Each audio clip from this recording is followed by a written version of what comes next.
नमस्कार साथियों, एक बार फिर से आप सभी का स्वागत है आपके YouTube चैनल इंग्लिश विद विकास झा में। आज के इस सेशन में हम टोटल 10 MCQs करने जा रहे हैं जो कि आपके टॉपिक स्पॉटिंग एरर से जुड़ा हुआ है।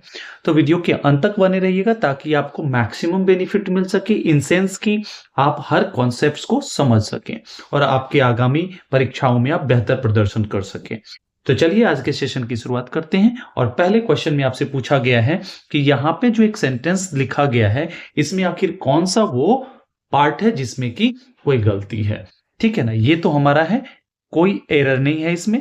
अब आपको ढूंढना है इसमें, अगर नहीं है तो आपका ऑप्शन नंबर डी हो जाएगा। क्लियर है?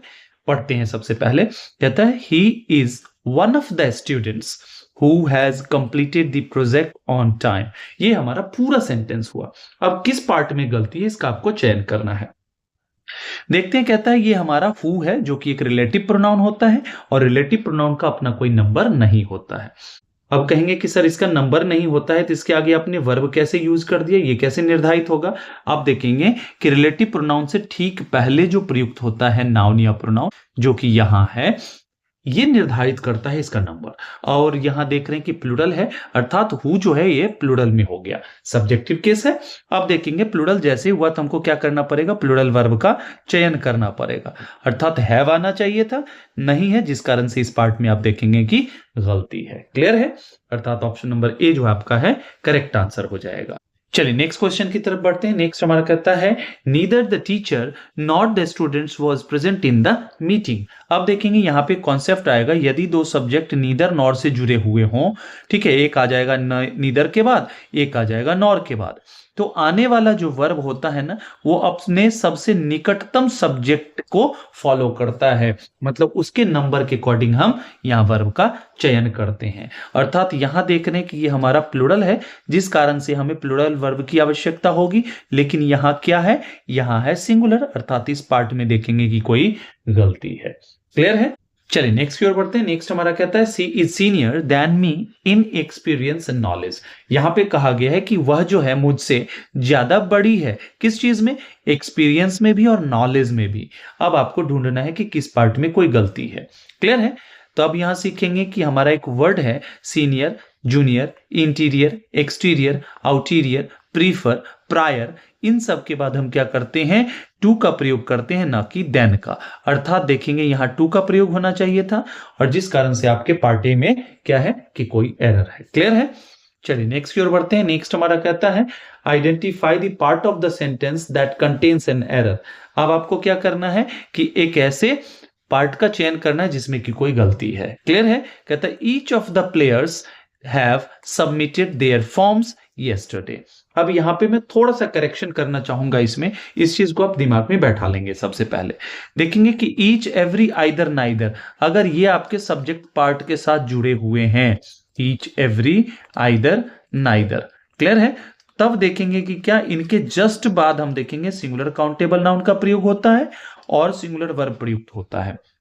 लेकिन इसी में हम जब बात करेंगे ईच, आइदर और नाइदर की, एवरी को हम छाटेंगे जब इनका प्रयोग एक प्रोनाउन के रूप में होगा, डिस्ट्रीब्यूटिव प्रोनाउन के रूप में होगा। तब क्या करेंगे, ईच आएगा, आइदर आएगा या फिर हमारा नाइदर आ जाएगा। क्लियर है? आप देखेंगे इसके बाद दो स्थिति आती है, या तो आप क्या करेंगे, ऑफ के बाद क्या करेंगे, आप प्लूरल काउंटेबल नाउन का प्रयोग करेंगे या फिर ऑफ के बाद आप प्लूरल प्रोनाउन का प्रयोग करेंगे। इन दोनों ही स्थिति में भी क्या करेंगे, हम सिंगुलर वर्ब का चयन करेंगे। तो हम देख रहे हैं यहां पे क्या है, हमारा हैव जो है प्लूरल वर्ब है अर्थात इसमें कोई गलती है। इस सेंटेंस में इंप्रूवमेंट क्या करना होगा कि देयर का प्रयोग नहीं करना है हमें, यहां आप करेंगे हिज और हर का, ये ध्यान रखना है। क्योंकि जब हमारा सब्जेक्ट सिंगुलर होगा तो सब्जेक्ट के लिए जो पॉजेसिव एडजेक्टिव प्रयुक्त होगा वो भी सिंगुलर होगा, ये ध्यान रखना है। तो यहां पे आपको क्या करना है, करेक्शन करना है। क्लियर है? इस चीज का आपको ध्यान रखना है। जब आप इस चीज को नोट डाउन करेंगे तो प्लीज इन चीज का ध्यान रखिएगा।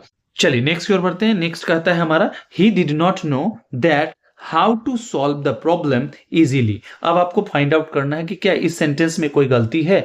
तो आप देखेंगे कि यहां पे नो के बाद हम किसी भी प्रकार के कंजंक्शन दैट का प्रयोग नहीं करते हैं, क्योंकि यहां जो हाउ है यही बताता है कि how an action is to be performed.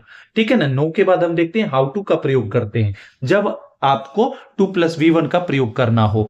ये आपको ध्यान देना है। देखेंगे नो के साथ दो तरह से आप वर्ब लगाते हैं।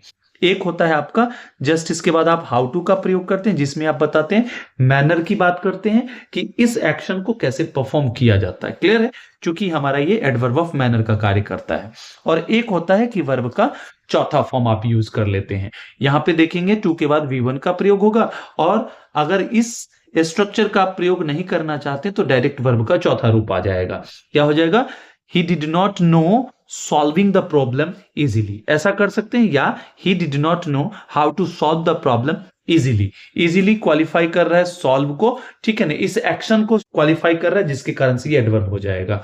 ठीक है ना, अर्थात आपके पार्ट ए में गलती है जिसे सुधारने की आवश्यकता है। क्लियर है, चलिए नेक्स्ट की ओर बढ़ते हैं। नेक्स्ट हमारा कहता है identify the part of the sentence that contains an error.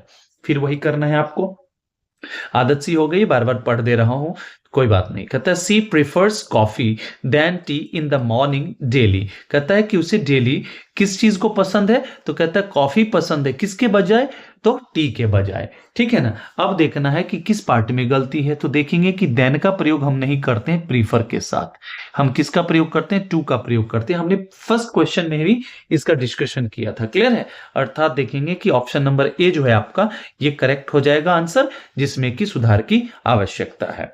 चलिए नेक्स्ट की ओर बढ़ते हैं। नेक्स्ट हमारा कहता है no sooner had he arrived when the rain started heavily outside। कहता है यहां पे देखेंगे नो सूनर का प्रयोग अगर वाक्य के शुरुआत में हो, तब हम देखेंगे यहां पे हम इन्वर्जन हो। इन्वर्जन एक बार फिर से मैं बता दूं, इन्वर्जन होता है कि एक जो हमारा नियत जो स्ट्रक्चर है कि पहले सब्जेक्ट आता है फिर हम देखेंगे वर्ब आता है, जब इसी चीज को आप उल्टा कर देते हो, ठीक है ना, अर्थात पहले वर्ब आ जाता है सब्जेक्ट के, तो इस स्ट्रक्चर को हम इन्वर्जन बोलते हैं। क्लियर है, तो इसके भी सर्टेन रूल्स हैं, उनमें से एक है कि यदि कोई निगेटिव एडवर्ब से सेंटेंस शुरू हो रहा हो तो वहां पे देखेंगे इन्वर्जन का प्रयोग किया जाता है। क्लियर है, अब देखेंगे जिस कारण से ऑक्सिलरी वर्ब पहले आ गया। इन सभी नियम को आपको समझना है, क्योंकि ये आपके एग्जाम में यही हेल्प करेंगे। क्लियर है, अब देखते हैं नो सूनर। सूनर हमारा क्या है, कॉम्परेटिव डिग्री का है, और कॉम्परेटिव डिग्री के साथ हम क्या करते हैं, देन का प्रयोग करते हैं, व्हेन का नहीं। तो ये जो हमारा कॉम्बिनेशन है ये गलत है, जिसके कारण से एक बार फिर आप ऑप्शन नंबर ए का चुनाव करेंगे, जिसमें कि कोई त्रुटि है। क्लियर है, चलिए नेक्स्ट की ओर बढ़ते हैं। नेक्स्ट हमारा है कहता है the teacher along with his students were present in the auditorium yesterday. अब कहता है टीचर, उनके साथ साथ और कौन थे, उनके साथ उनके विद्यार्थीगण थे, उनकी बात की जा रही है कि वे सारे लोग ऑडिटोरियम में मौजूद थे कल। अब देखेंगे यहां बात की जा रही है कल की, यस्टरडे की, जिस कारण से हम देखेंगे पास्ट इंडेफिनिट का प्रयोग किया गया है। इन सभी को आपको दिमाग में बिठाना है, ऐसे पढ़ाई कीजिए, ऐसी तैयारी कीजिए कि हर चीज आप सपना में भी उसी चीज के बारे में सोच रहे हो, ये एटीट्यूड लाना पड़ेगा। ठीक है ना, चलिए, और किताब से दूरी मत बनाइए, किताब पे ज्यादा फोकस करिए, जो भी आपकी ग्रामर की बुक्स है ना ऑथेंटिक, उनका आप अध्ययन कीजिए, and that will really help you a lot. मेरा ये मानना है, आप करके देखें जरूर। ठीक है ना, ये प्रैक्टिस के लिए आप यहां करें, दैट्स इनफ। ठीक है ना, लेकिन पढ़ाई आप बुक से करें, ठीक है ना, प्रिंटेड फॉर्म में। कहता है यहां पे यदि दो सब्जेक्ट यदि जुड़े हुए हो अलोंग विथ से, टुगेदर विथ से, ठीक है ना, बिसाइड से, इन एडिशन टू से, एज वेल एज से, तो देखेंगे कि रियल सब्जेक्ट जो होता है ना हमारा, वो होता है पहले वाला। क्लियर है ना, जिस कारण से हम क्या करेंगे, इसके नंबर के अकॉर्डिंग हम वर्ब का चयन करेंगे, और चूंकि टीचर हमारा सिंगुलर है, जिस कारण से हम क्या करेंगे, वॉच का प्रयोग करेंगे। इसको मैं अपने स्टाइल में बताता हूं। चलिए, आपके घर में ना शादी के कार्ड्स आते होंगे, क्लियर है ना, आप देखे होंगे कि वहां पे पूरा लिखा रहता है जो भी चीजें हैं, और नीचे देखेंगे फिर आप कि आपके पिताजी का या आपके घर के गार्जियन का नाम लिखा रहता है, और फिर उसके साथ लिखा रहता है 100 परिवार। ठीक है ना, अब बताइए आप कि यहाँ पे मेन कौन है, ये या आपके पिताजी, या जो जिनके नाम पर वो कार्ड आया है। तो आप कहेंगे सर ये तो जिनके नाम पे आया है वो मेन हो गए ना हमारे। वही चीज है यहाँ पे, with, along with, together with, यही काम करते हैं। ये आगे ना एडिशनल दे देते हैं कि भैया आप भी आ जाना, उन सबको भी ले लेना। अगर आप इतने ही इंपॉर्टेंट होते तो आपके नाम पर भी आता। क्लियर है, चलिए, आई होप कि आपको बहुत अच्छा लगा होगा टेक्निक।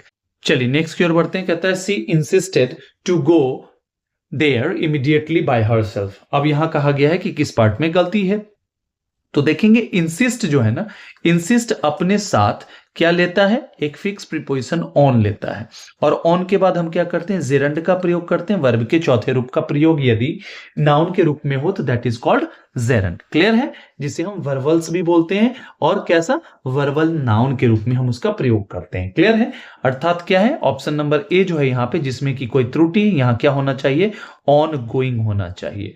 ठीक है ना, इस बात का आपको ध्यान रखना है। क्लियर है, चलिए आज के सेशन के लास्ट क्वेश्चन को भी देख लेते हैं। कहता है hardly had he entered when the bell rang loudly in the hall. कहता है hardly had he entered when the bell rang loudly in the hall. कहता है हार्डली हैड से सेंटेंस शुरू हो रहा है, मतलब इन्वर्जन है, ये चीज देखना है। हैड के बाद देख रहे हैं वर्ब का थर्ड फॉर्म, ये तो ऑलरेडी सही है, और हार्डली हो गया, स्कार्सली, बेयरली, रेयरली से यदि सेंटेंस की शुरुआत हो रही है तो उसके साथ पेयर बनता है व्हेन का, जो कि ये सही है। अब देखेंगे कि हार्डली वाला पार्ट जो है ना हमारा पास्ट परफेक्ट का होता है। ठीक है ना, इन सभी चीजों को आपको ध्यान में रखना है। ठीक है ना, ये पास्ट परफेक्ट टेंस में होते हैं, और व्हेन वाला जो पार्ट है इसमें हम क्या करते हैं, पास्ट सिंपल का प्रयोग करते हैं। किसका, पास्ट सिंपल का। और हम जानते हैं कि पास्ट सिंपल का वर्ब फॉर्म क्या होता है, second form. The bell rang अर्थात रिंग रैंग, ये भी सही है हमारा।